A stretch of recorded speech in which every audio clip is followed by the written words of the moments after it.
আমি আজকে আপনাদেরকে যে জায়গাটি দেখাবো, তো ওই জায়গাটি হচ্ছে একটা টমেটোর বিল আর টমেটো ক্ষেত।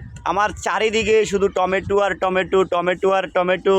এখনও ফাঁকে নাই, ফাঁকলে আপনাদেরকে দেখাইতে আরও সুন্দর হবে।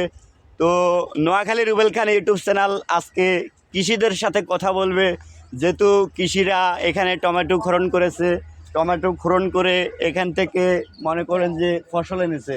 তো আমি কথা বলবো যে কোনো একজন ভাইয়ের সাথে। অনেক অনেক পরিশ্রম করে ওনারা এখানে টমেটোগুলা নিয়ে। তো এটা হচ্ছে চট্টগ্রাম বাকের আলী ফকির ট্যাক বলা হয়।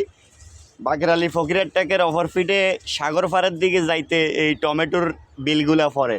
তো একটু আপনার সাথে কথা বলবো ভাইয়া। কোম্পানি কে?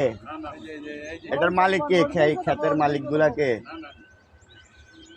এই টমেটোগুলা কয় দিনে আসছে, বা টমেটোগুলা এই আপনারা বাচ্চা থেকে বা চারা যখন চারা লাগাইছেন, যখন চারা লাগাইছিলেন মানে এটা কয় দিনে এতটুকু হয়েছে গাছগুলা?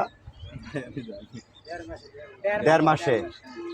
মোট এখান থেকে আপনারা ফসল 40 দিনে ফসল বিক্রি করবেন। 60 থেকে 65 দিনের ভিতরে ফসল এখান থেকে বাজারে যাতায়াত করবে নাকি?